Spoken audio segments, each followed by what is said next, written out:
On September 18, 2021, I was standing on the easternmost tip of Canada, and that day, I became the first person on the continent to watch the sun go up. That experience was so powerful that it got me thinking about what other extreme point I could find in Canada. We can't do the north, don't have enough time for the west, but what about the south? That's what today's video is about. It's about the 48-hour journey to get to Canada's most southern point in Pelee Island, Ontario. In fact, we're this far south that there's even a welcome to Canada sign. You literally can't go any further south than this, but in order to get here, it actually took a lot of steps. And so this story doesn't start in Pelee Island, it starts in Quebec City. Well, we're here in Quebec City. This is Gare du Palais. This is the Quebec City train station. And guess what? To start, we're going home. All of these trains are going to Montreal.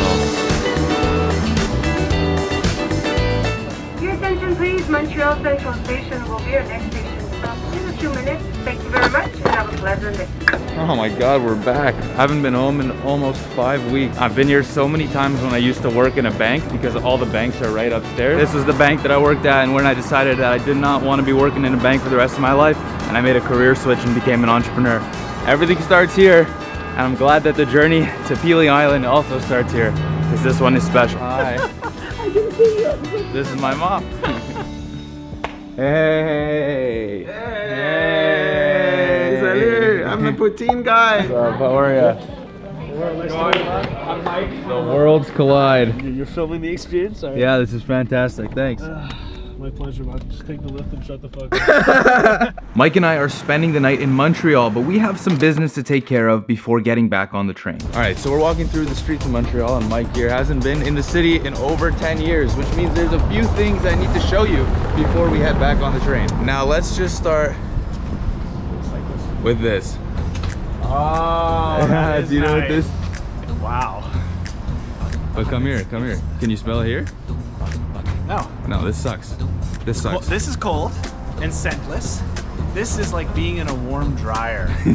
This is the vent with the most beautiful scent in the whole city. The vent with the scent. Gotta risk it to For get the biscuit. the for the biscuit. For the St. Peter's bagel.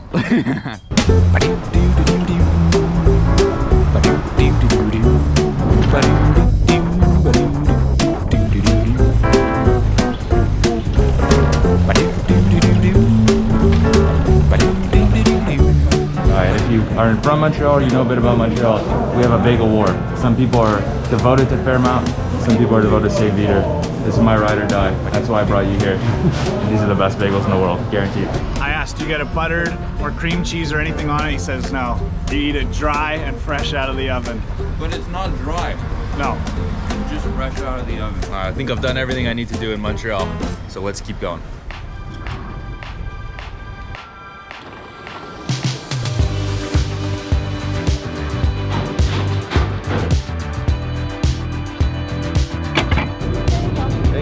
Well, today I'm having the beef.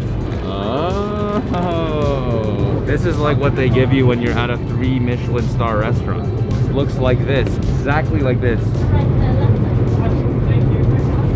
Oh, this wine is so good, Mikey. 7 glasses with lunch. Mikey, take me drunk, I'm home. Mikey. All right, I'm bad, I'm good now. All right, well, we're officially out of Quebec. We're into Ontario, and so that means we're just one step closer to getting to our final destination. Oh, check it out. You get off the train station, you know we're in the sick. People call this the New York of Canada. Well, I kind of smell it already. Hey, how are you? Nice ride.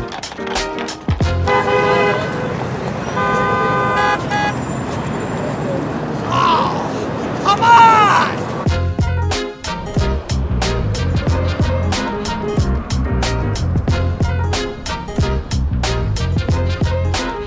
Well, we've arrived.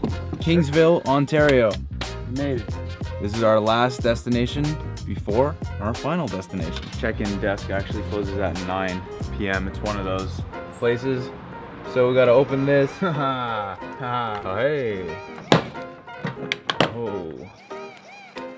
Okay, welcome. Interesting. He's picking his nose. She's having a banana. What is she doing? Beautiful chair. Kick it up. Oh, dude, it's a massage chair. Oh. Every hotel needs one of these. No way, dude. They have NHL 13. Yeah, we gotta play a game. Oh. How old were you in 2013? 14? In 2013, I was 14, yeah. You would have been 26?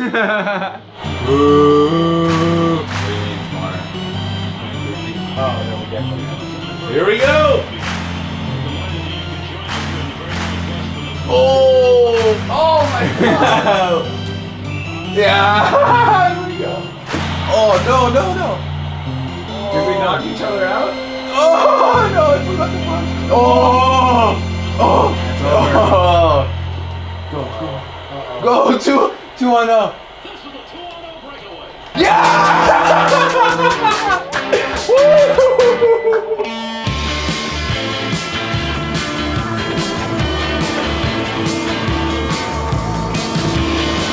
Wow, there is Giza and Egypt, and those pyramids are something.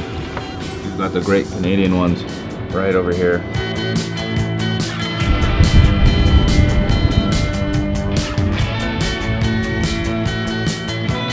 So I just opened my phone and checked messages and everything. I'm on T-Mobile, and that's because we're right on the border of the US, so now my phone provider thinks we're in the States. Hey, how's it going? This is Clayton, the descendant of a long line of Pelee Island residents, and even though he is American, he calls this place home for most of the year, and he'll be showing us around today in style because Pelee Island is one of the few places in Canada, if not the only one, where you can legally drive golf carts on the street as a vehicle. And this is our preferred method of transportation to get around the island today.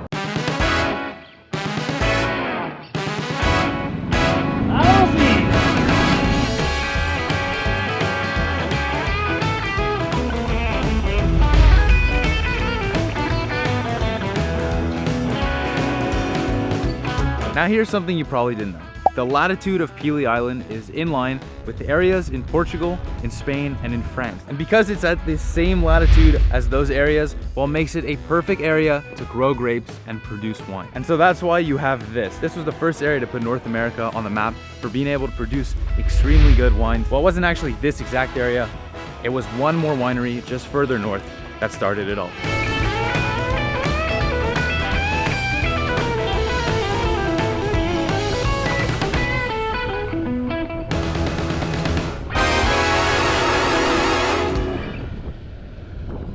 After walking through the winery, we sat down with Clayton for lunch, and off camera, he told us about how Pelee Island was once a tourist hotspot, but is slowly dying. He grew up here every single summer, and when his mom got sick, one of her last wishes was for her son to do everything in his power to bring this island back to life. Clayton agreed, and his first restoration project is called Vin Villa. What is Vin Villa? Vin Villa is North America's most historically significant viticultural site. It's that for three reasons. One, it was the first commercial winery in Canada. Two, it was the first place in Canada to ever make champagne back when you called it champagne. And the third reason was in 1878 at the World's Fair, back when Europeans snubbed their nose at wines from the New World, it won the bronze medallion, third best wine in the world, effectively putting winemaking on this continent on the map for the first time. As you can see, Vin Villa is no longer a winery. It burned down several decades ago and is now a set of ruins. But Clayton has restored these ruins and turned them into a premier destination wedding or event location. And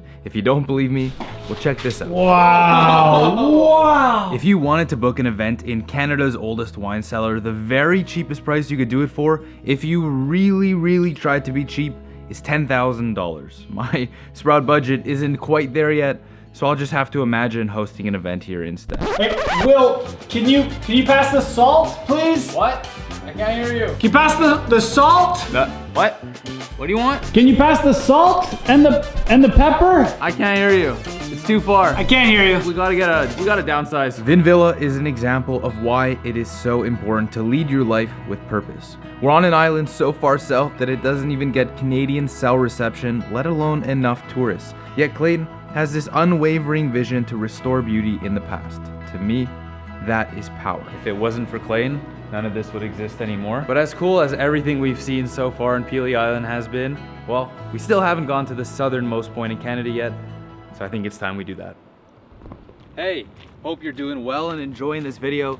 Wow, it actually looks like you're watching this video from a really nice place. Is that a new couch or fresh clothes? Well, actually, speaking of fresh clothes, I just wanted to take the next minute to talk to you about the sponsor of today's video, Tru Earth. Tru Earth makes a series of products that aim to help you reduce the amount of plastic that you have in your household. Now, one of my favorites, and one that I've actually been using a lot throughout this trip, have been their eco-friendly laundry strips. I'll be honest, the reason why I love these strips so much isn't because of their cleaning power, but rather it's because of their convenience, their ease of use, and the fact that they're so environmentally friendly. But they're actually also really easy to use. You just tear open the packet, pull out one strip, put it in the laundry, throw your clothes in, and then boom, voila, your clothes are perfect. They smell amazing, and if you get the fresh linen scent like I did, well, maybe you'll even bring it on walks with you and just wave it like this because it smells that good. So if you want to browse all of their products, well, you can click the link in my description, and better yet, you can get 10% off if you use a discount code SPROUT on checkout.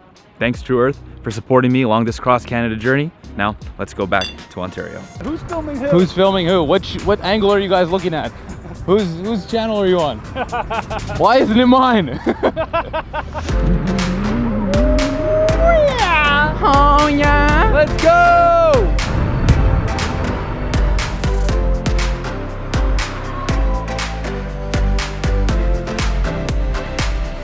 Now there's two ways that you can get to the tip. You can either take an hour-and-a-half walk through the forest like this, or you can take this route on the beach. So because of all the wind, the tide rushes up, and we're supposed to be walking down the beach to get to the southernmost tip.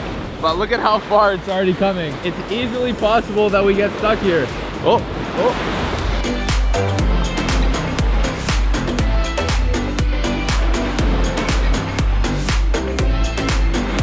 Well, we're here. The southernmost point in Canada is just at the end of this little peninsula. You see that tip all the way down there? We got 200 seagulls to go through till we get to that tip. And I was waiting for you. I needed a teammate. Let's go.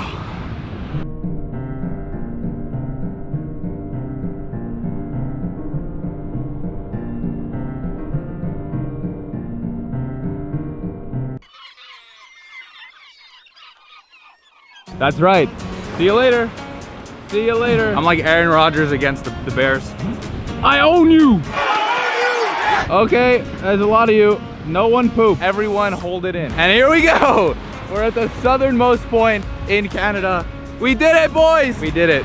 48-hour journey to Pelee Island, Ontario. Canada's southernmost tip. Journey has been completed. See, you don't have to go to Bali to get blue waters like this. You can just come to Ontario, even though it'd be pretty nice to go to Bali. Today's adventure planted a seed in my mind and should be a reminder that there is beauty in both the journey and the destination. I never would have thought that I'd discover any of this, but that is just it. I couldn't have known unless I tried. So get out and try something new today, and then come right back here in just a few days for a 36-hour train ride from Toronto to Winnipeg. That is my next video, and I remind you that if you haven't already subscribed, please do so, and I will see you back here for the next one. I'm Will, and always remember, it's a mindset. Oh, and to formally end this video off, here's a slow-mo series of Mike and I.